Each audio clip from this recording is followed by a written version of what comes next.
They had a mind like yours. We'd have no fighting and no wars. There would be lasting peace on earth. If all the kings and all the leaders could see you here this way, they would hold the earth in their arms. They would learn to watch you play. Oh, my sleeping child, the world's so wild, but you build your own paradise. That's one reason why I'll cover you, sleeping child.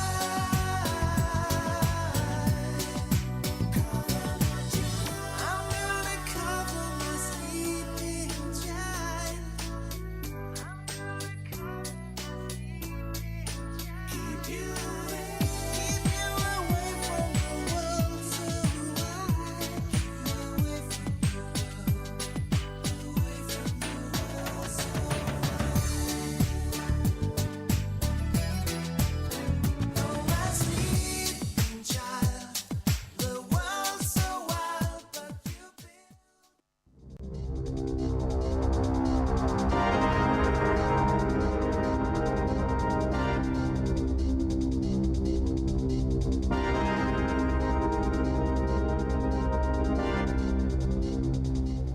E toi whātalo whātu o le whaupoponga o talafou mai le sifofonga o le lau mua I le nei vaenga o le awa uli.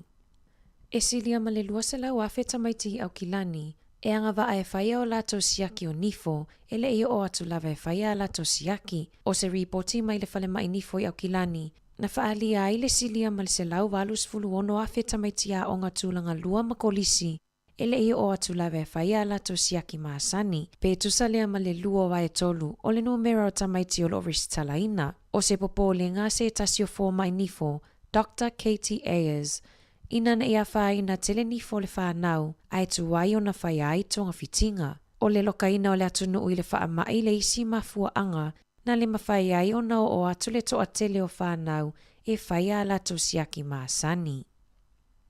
O le toa tele o tangata o loo I le lisi whaatalitali mo ta o tonga I whale mai, ua whaalia ai se manato se tasio fō mai tipitipi ma lo retire, Jeffrey Horn, e tatau ona ave se talo sanga I whale mai tuma oti o le atu nuu, ina ia mawhai ona maua mai se fisosoani mo tangata o loo I lisi whaatalitali ia, ina ia whaatino ina I whale mai tuma oti nisi tonga fitinga, ai le ngata lea ua uti ma toa tele fō mai ua malolo mai ona o le COVID se fuluiva. I se pepa o whaamatalanga mai le mālo I le māsino mati, e siria ma le tolu se fulu ono a whetangata o loo whaatalini a wanoa, e wa ai fō mai whapitoa I to tonu o māsina e whā, ma o se popole ngā telefo I lea I le mālo I le taimi nei.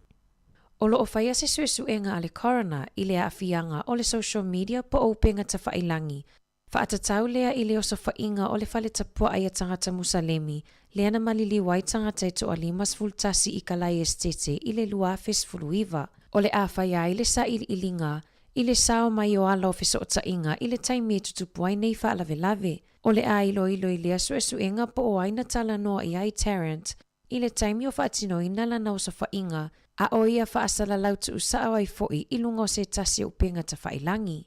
O lo o talo sanga ina e a inga o tangata I ana maliliu I lea whaalave lave, o lo o lato fia I loa foi le tangata na avea le laisene o le la au maalosi, lea na whaonga ina e Tarrant, e le I whaamautu ina mai se aso, e mawai le tali o lea suesuenga.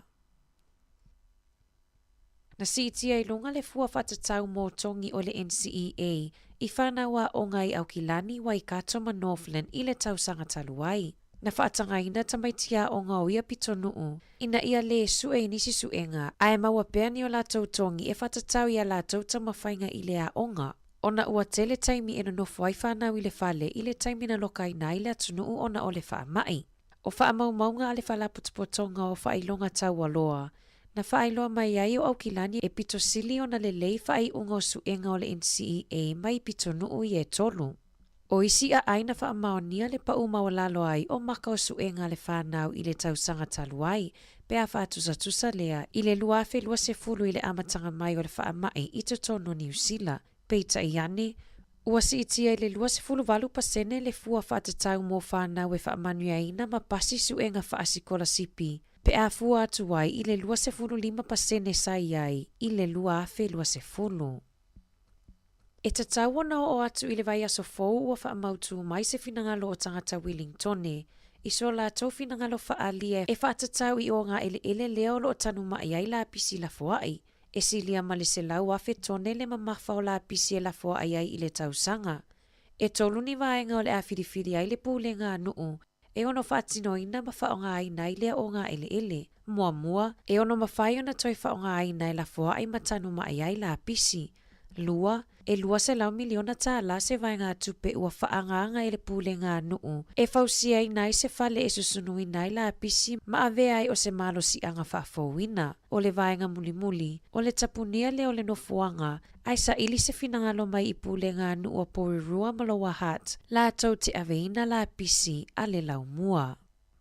Ua whaale au ngā ina se molianga na tuua ia ai le matanga luenga e tali atu i whaalawelawe whaafuasei, le National Emergency Management Agency, ina ua ia solia ni tuutuunga o le saunga le mū ma le soifua malolo ina, a e lumana ai ai tupu mai le whaalawelawe i le maunga mū lea i whakaari i White Island. E toa luasfurulua tangata na maliliu, ona o mū ma manu anga tuunga ina ua pale maunga mū i le masina o te se malua fesfuluiva. O le NEMA o se tasi leo matanga luenga ale malo mai le se fulutolo o matanga luenga na mōlia ele work safe. O na ele ile leilo la tau fesota ingai a inga matanga talau tele, ini whaalawelawe e ono tutupu i whanua ma ele na la tau nofoia. E tasi te sima le 5 miliona tā la le sala tupe na tuina atu ele whaamasinonga i le matanga luenga. Peita ai ua le whaonga ina ia molianga. E toa whaasfuru fitu tangata sa ile maunga ile taimina pā ile maunga mū. Ma o le toa te leo i lātou, motu risi asi mai i le atu nuu. O loo talusanga ina i le pūle ngā nuu au kilani se tasi piliona tā la, a wale fua whaatatau e fō i aisu inga o le tau, ma o loo i ai le langolango a tangata au kilani i lea mata upu. O le pālota na whaia i le kenta mo le fono, na maua ai le whaasfulu 8% o i lātou na langolango ina, whaatusa lea i le 30% o e na te tee. O le tupulanga la iti matangata Pasifika, o loo whaalia le mahalosi o le lātou langolango i lea mata upu, ai lata i le whaafe tangata na pālota e tu sai maripoti.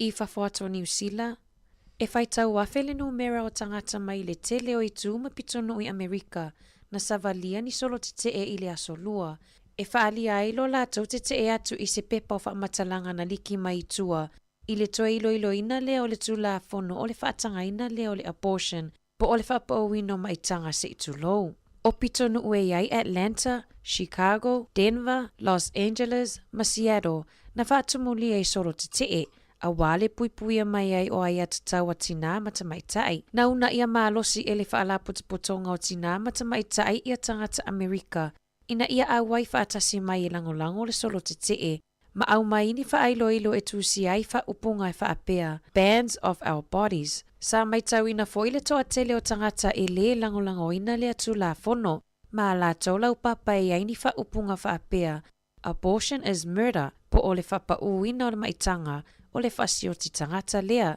ma tangata sawa aia fo'i o lo o tutuli matatalo, i le vaenga tonu lea na whai ai solo te tee. Na whaalia i le taitai o le Senate i Amerika, o le vai o sofo lo o fōfua e whai ai se pālota e whaamautu wina, ma toe whaamanino ai le iloiloina o lea tu la fono.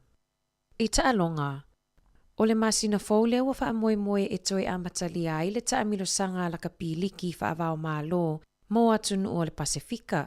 O le ata a alo ai le aua le atu kuki ma le aua Samoa, i le aso lua se furulimo Iuni i New South Wales i Australia. Pito i ai ma le taalonga i le vao Papua New Guinea mawhiti i Ausitalia lava.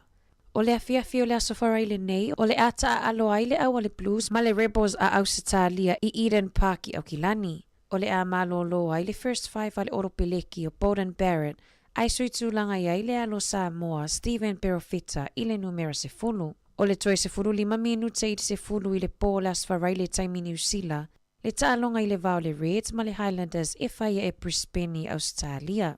O le afo le whai le afiafi o le astona i nei e taa alo ai le Moana Pasifika ma le Waratahs i le Mount Smart Stadium i Aukilani. O le afo le tolu i le awauli o le asosa, e taa alo ai le Hurricanes ma le au a le Fijian Drawers i Wellington. Talafowia ma le siufongo laumua mo le nei vaenga o le aso.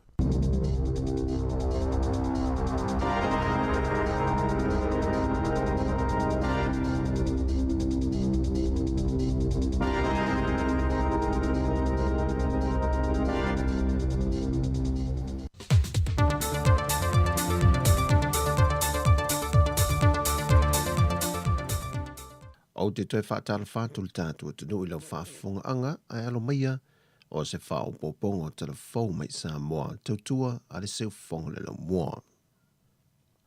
O le whaatula i ese o le sui o le vai monga numero mua le whionga sula māneia tui vasa tau ili mai le whontanga le pālemene le aso ana nawhi.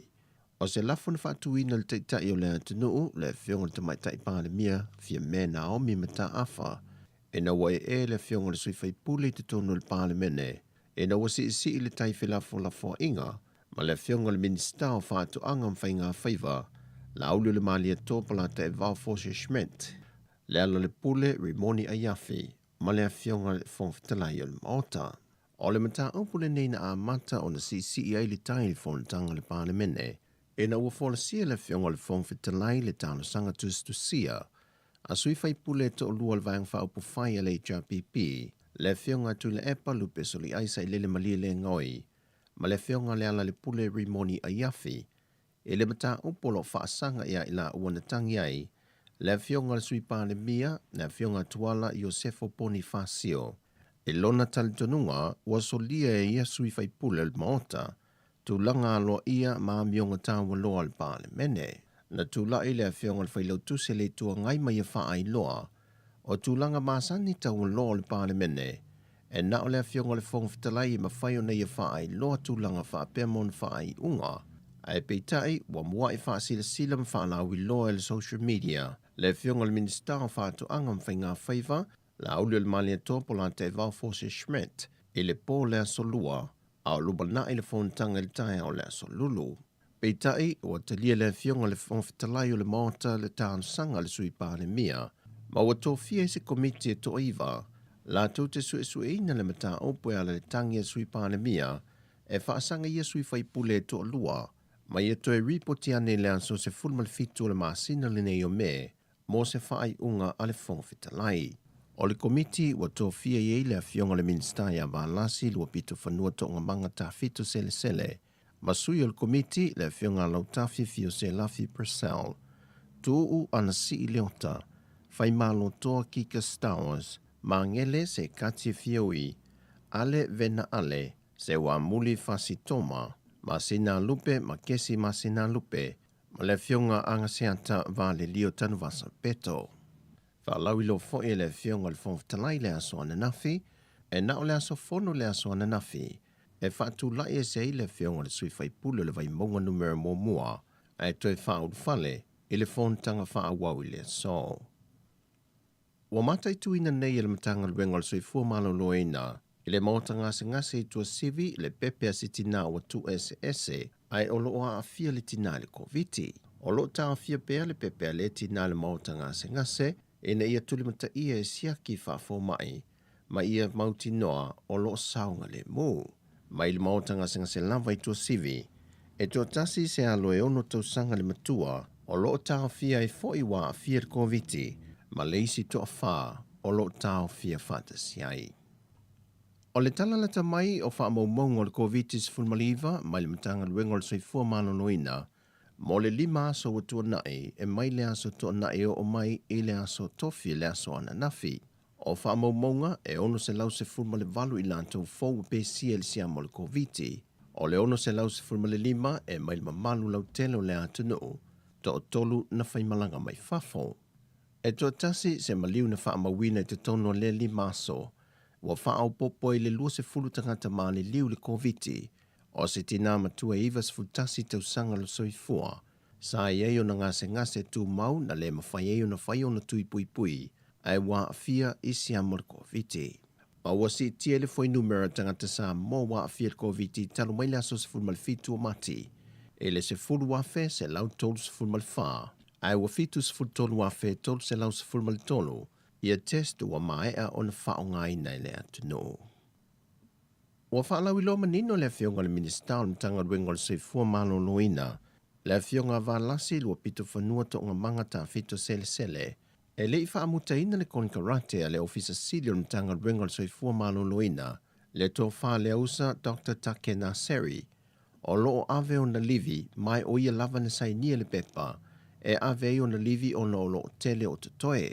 Sau no foi le fionga le minister. O suesu enga foi na whai le pisa si na afuai o na seile hard drive o na computer. Sau no manino le fionga le minister. O ni whainga masani ia le malo e te tau wai o na whai suesu enga ia la tau lava meto tino pe a whai e manao mia. O le aso lusi fulma le lua le masina le neia mai a il konkarate le ofisa silio le sui fua malo loina. Le fionga leusa ma o whainga masani e toi whaasala lau lava le ava noa. O tātou tala fawia mai Samoa manuia le ne yaso, whaasoi foia.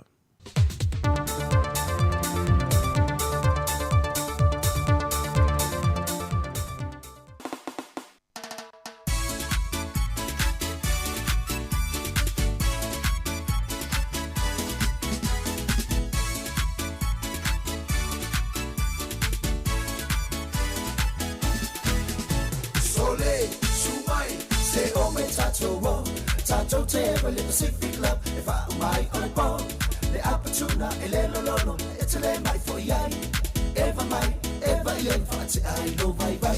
Yati, ties, tia, sector, visa, music that's a 50 high. So my low bang, of a manga yaila, we banga, Elmo Polo, quite for you, if she wait for a mouth from a fanga, yeah, Ale for Yolinga, we saw Casima from a fanga, Faseki, I owe Fico, we might go to musica. Put your hands in the air, yeah, yeah. Move your body side to side, yeah, yeah. Put your feet on the ground, shake me on the ground. Move your body, shake your body, jump up and down.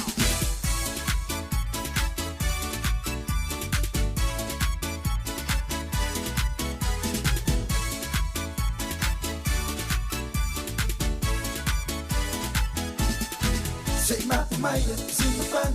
Say pa malo sino ay. Make it kasi, make it was so let's say 544. Fayo lima, fayo wai. Bea efi na malawai. Ese umalo musika. Ete vibe maya. Yati, ties, tia, seka, visa. Musika ete fifi high. So may lo banga, fa manga ya ila we banga. E uma ole polu ko for ya ko fisi oi fa ma fanga. Yeah, ale ai for yo lenga. Isau kasi mafanga-fanga Faseki ay au fika ole uaku imay ole musika. Put your hands in the air, yeah, yeah. Hey, move your body side to side, yeah, yeah. Put your feet on the ground, shake me on the round. Move your body, shake your body, jump up and down.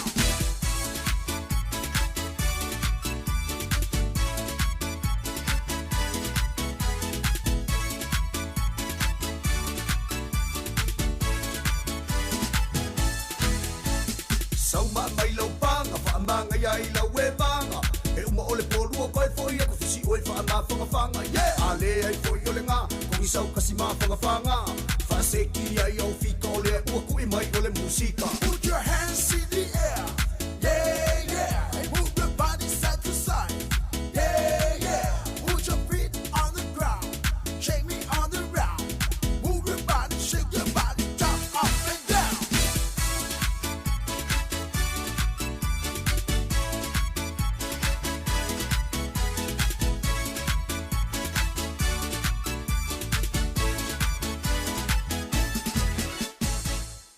Pacific Love Band ia malipese na Eva mai I le Pacific Love. Ni vainga le uli ia el tautua si fonga lau mua. Sfulu wale minute te ai le itu lai sfulu male lua. Ia au e whafonga mai pia I lau na tautua maasani. Awane ngalo le itu lai tasi. Te a le itu lai tasi ia ona tautua mai fo ilea.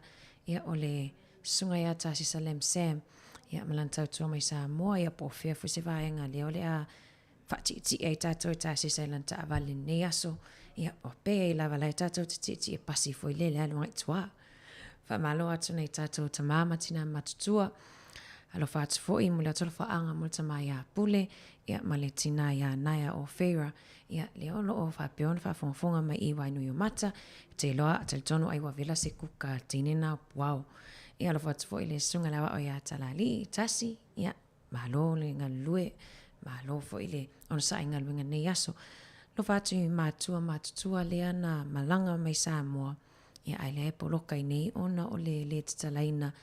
Ia o ala waa. Ia awat popole lewa. Mai tawat fo ia leo le a tatala mai. Ia pora Samoa ia au kuso. Ia ta pena lei. Matino wa iai fo ia whape fo i wawa ai fo ia pasese. Wai o te loa ia. Pole a fo se tau o pasese le ai iai. Ia ai whamalo atu. Malo lava le tawata i le nei vaenga le aso. Ia toi whamanato atu fo i. Tato wo i lunga le Facebook ma le YouTube. Ia tautua nāle tato ngangana. Ia tato te whaasua mai ai. Tato te popoli fua tato i le i vaenga fo i e tupu mai Samoa. Fono palmene po a fo i ni vei singa lo iai. Mai nupo le tunu e tuan malu. Po fea e whai ai. E tuan malu. Ai tato te talom tato tapuai. Ia i se file mua iai. Ni file mua le ali. Ia tato umal nei aso. Awa tato te maua le loto ita. Ia tato whai me fia. Awalo whātu ia tato paanga i olo mafuta mai lunga o tato wala ata. Ngata i leo tato app. Samoa Capital Radio app. Ia i le tautua maasani al siufonga lau mua. Awi nātu whaafifianga sui fifiloi. Tolu manave misi luki sua malipese. Whaamalo Samoa i le nei auli.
whaafifianga matango whina.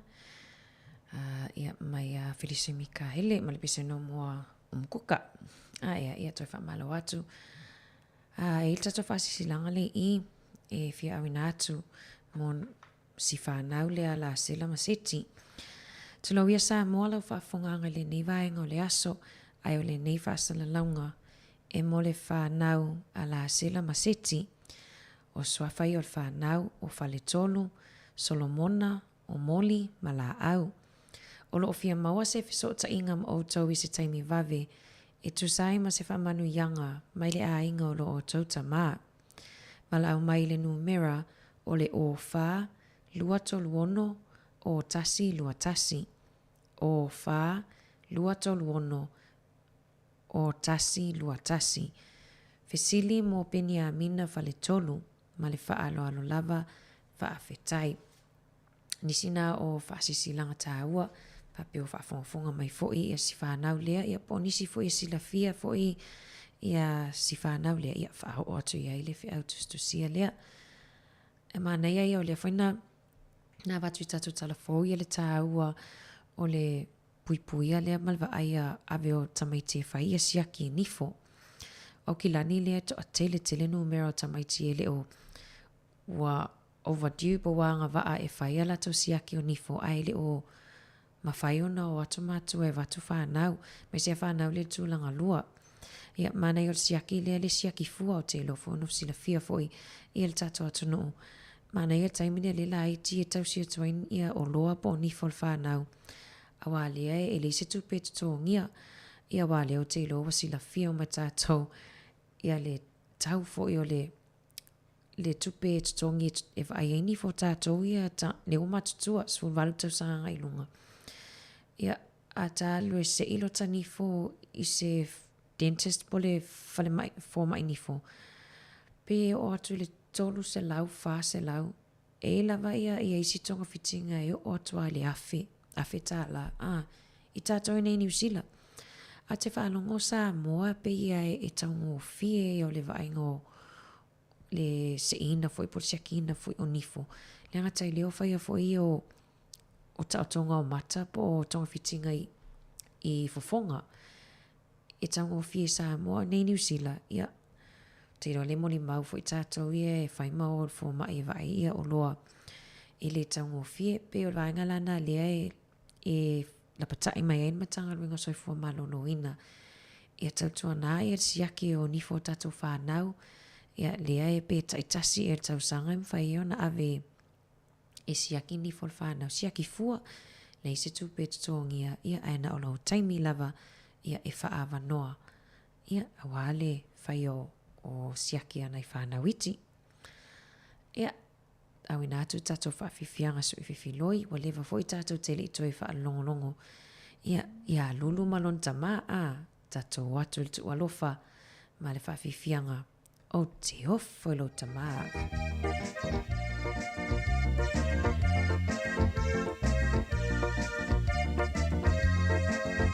O te ofo lo tama I le alofa. E tu si mai I tu pe vai a so uma. E fa alala mai a o taulanga. E fai kolea. Na lago ko I le tu pe le vai a so lea.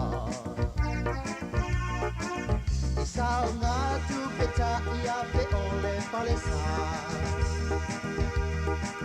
Pela e fua I tu pela au o ni usila o le lava.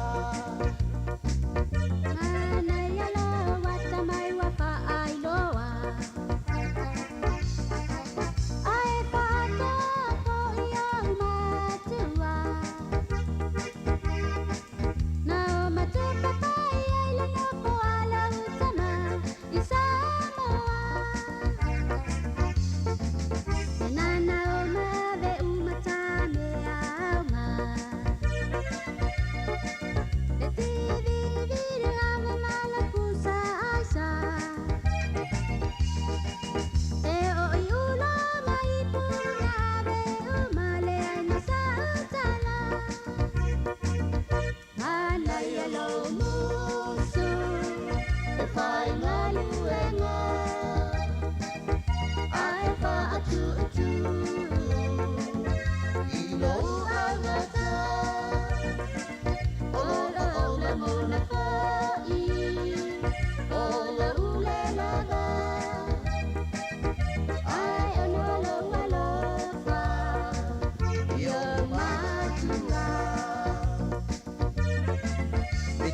So mai e au matua Ai le mawhau whau o I le matanga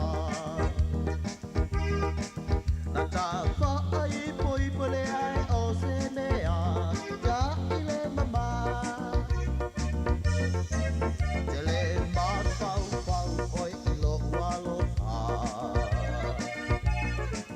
Nau au mai ai o I ni utila Manu whaapene o whai mapolo ngā o I Samoa Na e sila pia lava olo umativa E tele ialu atu lava I se pongisa Na e au solo solo atu lava I tua I lau whiwhai ava O pea po I lau au ngani I lau tama Si au lea whaako si tau le langana Malau whaasa mo e tau le matala Lou ai whakasa Se mea I na whaingata O mea whaapena Se I alolo whaia Ma se I saia O mea whaia salino Ua whalasia Ei puai I masua Ele toe maua Ei puai I masua Ele toe maua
Maua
Ioe ia o le tualofa na ia malato whavivianga.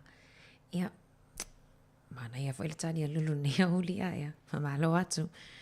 Malo ia ila tau leo toe taliwa toa walfa awa wino ngaluenga. Ia i le nefo ia awa uli ia leo uman la tau lunch break ia por simoko. Ia ai leo toe wha awau. Ia ngaluenga ia wha malo atu foi. Ia ila tau le olo malo lo mai ngaluenga ono lo whano fo esea le wha mai. Mana tua le sa tal no atu foi le vainga foi le tau o le long COVID. Ia po afianga e mawhaiona no mawai oe pe e mawal COVID. Ia e mawhaiona e afianga tu mau foi lea ia e alu fia tau sanga a. E tangata i ona moli mawina foi le wa lua tau sanga ta luna mai au na mawal COVID. Ia ai wale toi tutusan malos. Ia mana ia tal no foi lo fo mai. Le vai atu longo pianga te whailangi. Le ane tui whailunga ia el tato le fionga te mai tai whaipule a tato ia Barbara Edmonds. Le olo ia ise waenga i tai le palmene le taimin nei fafo. E mwhaiona o atua ile malo le atunu e siaki fua ia e whaisiaki o kidneys ia po o whatunga o se tulo. Ia maolo o whaamafa mai fo ima whautua mai ia ta ua ia olo alue e siaki ia whailo siaki maasani fo ilea awa e istanga te fōlinga mai ele o mawani ngase. Ia ai olo iai lava ia mai o tino lo whiangai maoi. Ia ai leo iloa. Malo atu fo inai tato woe. I tato woe e mafuta mai Australia. Alo fatu ia siaki niko tu ave. Whamalolo atu pea se seed wha leo ino lo swafa. Leo no mafuta mai Australia. Whaftai lava. Alo fatu Amelia whaamoana. Ia tēra Amelia le mafuta mai Amerika. Alo fatu whiltoia whengawi ai sila. Ia tēne nā tātou porua. Ia mai lato malava. O lo whapeona maua mai ia por kalamian si whonga lau mua. Mana tua ona i misi, ona i ngalo. Le tu lai tasi le tautua mai tasi sa mai Samoa. Ia awane i ngalo ia o tau mana ia tātou o whatiti e tātou ta wale tāsisa. Ia o te loa le ise si o tātou e lo fio o i Samoa taimi nei a. Wa look forward ma fio o ma tātou i Samoa. Tala fo i a Samoa le vavai atu fo i le whatu a saunungo penga te whailangi news ia se tasi fo a tala fo. Siria ma le lua se lau ia tangata ia na mai ngaruenga whaavai taimi. Ele o mautinoa po Australia po New Zealand. Australia. Le o toi sauni e toi ave Samoa. Ono walato o i fo ini vaenga fo i leo peo tau o solia ili tu la fono. Ia o iai fo inga luenga whaavai taimi. O nisi o soli tu la fono le vai atoi i. Ua matao na talosanga mo visa no fo mau. Ua mawanisi ua matao na talosanga mo visa no fo mau. Ia au leo mai lalo por kalamel malo. Ia o ngaluenga whaavai taimi. Ia o te lofo i e maua mai fo i se atoanga le tato ta upuna ia ili sunga ia ta sisa le aso ata e au. Ia ai toi whaamalo atu e o te iloa ia le fo i toi titi fo i uman ne vai aso ia le waso tofi. Aso tofi as whareile ia le tau inisio tato le aso tupu.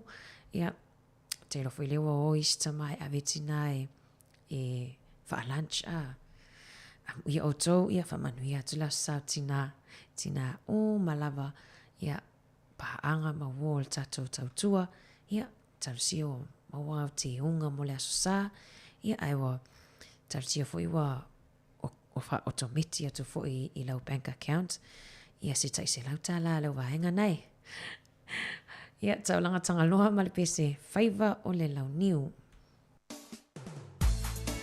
Yup.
Talangatanga loa ia malipese faiva o le launiu ia fafifia toi fo ile ni vaenga le uli ia ona lea fo ua lata le taimi ia whaamuta i tato tautua i lunga o le tato wala leo ia whaawawa toi lava e se taimi pe atu le tato Facebook ma le YouTube ta lia i leo so ta inga ia ma le sunga ia ta sesa ia ona toi ona fo ile o tato te o tasi lunga o le tato app YouTube mal Facebook ia mo le atulenga whaftai nei tato wompa anga uma lava si fonga lau mua ma ua mai tato tautua nei aso mai lava le fitu i le tae awa na leila se ia pa ia mai fo ile nei taimi ia whamangalo fo i tautua pe au iai se upu ia po se tala fo i ua le tautama li i lau whafunga anga ia whamangalo tautua ma tau te matua atu lava ia te outou ia e ala mai matou manuia ia ai alofa tele atu por kalame mo o tau umalava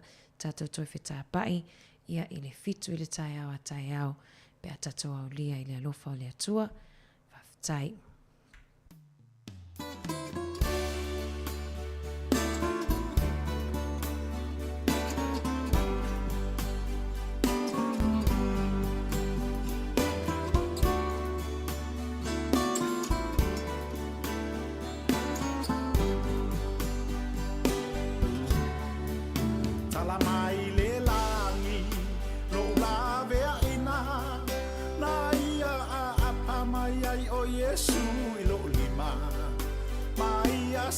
Se maya ula fano ile afi o le taunu unga lena o ala o satani e sua mali e fa aniu a ati a o le afi a asa i kena lona tali fana wale atua tapena masa uni ua lata lo tawi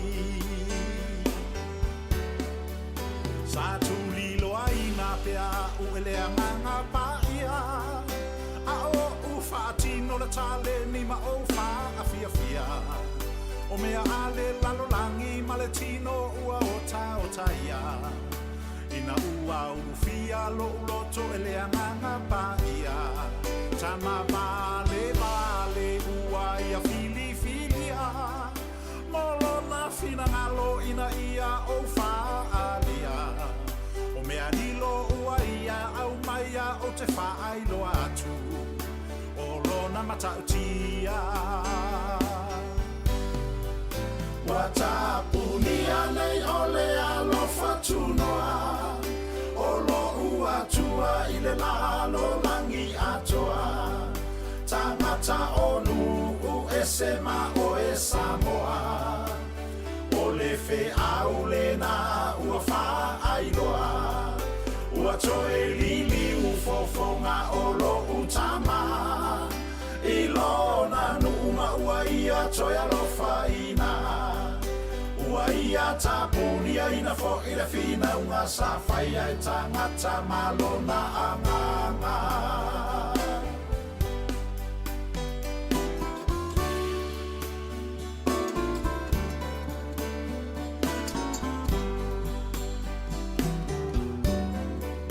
Ile taimi lava lea sa vala a waile